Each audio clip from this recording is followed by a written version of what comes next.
Assalamualaikum warahmatullahi wabarakatuh. Perkenalkan, nama saya Lasmaroha Sarompait dengan NPM 1814 dari PGSD 6A. Di sini saya akan membacakan kesimpulan dari materi penyelenggara, asas, hak dan kewajiban, dan juga peran masyarakat dalam tindak pidana korupsi. Yang pertama yaitu penyelenggara. Penyelenggara negara menurut Undang-Undang Republik Indonesia Nomor 28 Tahun 1999 tentang penyelenggaraan negara yang bersih dan bebas korupsi, kolusi, dan nepotisme adalah pejabat negara yang menjalankan fungsi eksekutif, legislatif, atau yudikatif sesuai dengan ketentuan peraturan perundang-undangan. Jadi penyelenggara negara meliputi yang pertama yaitu pejabat negara pada lembaga negara, yang kedua yaitu menteri, yang ketiga yaitu gubernur, yang keempat yaitu hakim, yang kelima yaitu duta besar, Kapolri seperti Kapolri, rektor perguruan tinggi, dan lain-lain sebagainya. Yang kedua yaitu asas-asas. Menurut Undang-Undang Nomor 23 Tahun 2014 tentang pemerintahan daerah yang merupakan pengganti Undang-Undang Nomor 32 Tahun 2004 menyebutkan bahwa kepala negara dan DPRD dibantu oleh perangkat daerah berpedoman pada asas penyelenggara pemerintahan negara terdiri dari atas. Yang pertama yaitu asas kepentingan umum, yaitu asas yang mendahulukan kesejahteraan umum.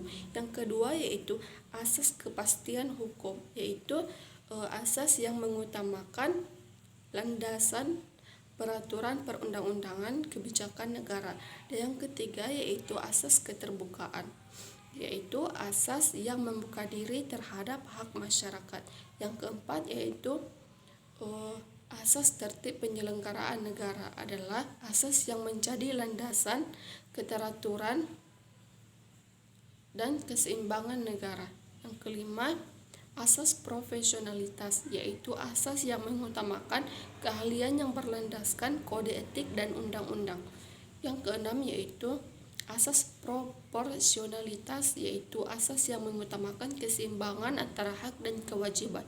Yang terakhir yaitu asas akuntabilitas, yaitu asas yang menentukan setiap kegiatan dan hasil akhir dari kegiatan penyelenggara negara. Yang ketiga yaitu hak dan kewajiban.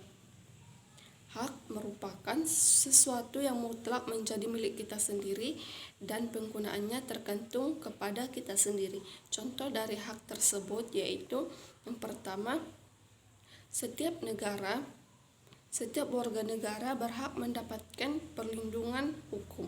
Yang kedua yaitu setiap warga negara berhak memperoleh pendidikan dan pengajaran. Kewajiban merupakan sesuatu yang dilakukan dengan tanggung jawab. Contoh dari kewajiban itu sendiri yaitu yang pertama, setiap warga negara wajib membayar pajak dan retribusi yang ditetapkan oleh pemerintah pusat. Yang kedua yaitu setiap warga negara berkewajiban taat, tunduk, dan patuh terhadap segala hukum yang berlaku di Republik Indonesia, sebagaimana yang telah diatur oleh Undang-Undang 1945, maka kita harus melaksanakan hak dan kewajiban kita sebagai warga negara dengan tertib yang meliputi 1. Hak dan kewajiban. Yang pertama, hak dan kewajiban dalam bidang politik. Yang kedua yaitu hak dan kewajiban dalam bidang sosial. 3. Hak dan kewajiban dalam bidang hankam. Yang keempat yaitu hak dan kewajiban dalam bidang ekonomi. Yang keempat atau yang terakhir yaitu peran masyarakat dalam pemberantasan korupsi. Upaya-upaya pemberantasan atau pencegahan tindak pidana korupsi dapat diwujudkan dalam bentuk yang pertama yaitu pengawasan oleh lembaga masyarakat. Yang kedua yaitu lembaga pengawas seperti DPR, DPRD, BPK, BPKB, dan Bawasda. Yang ketiga yaitu lembaga pengawas independen seperti KPK.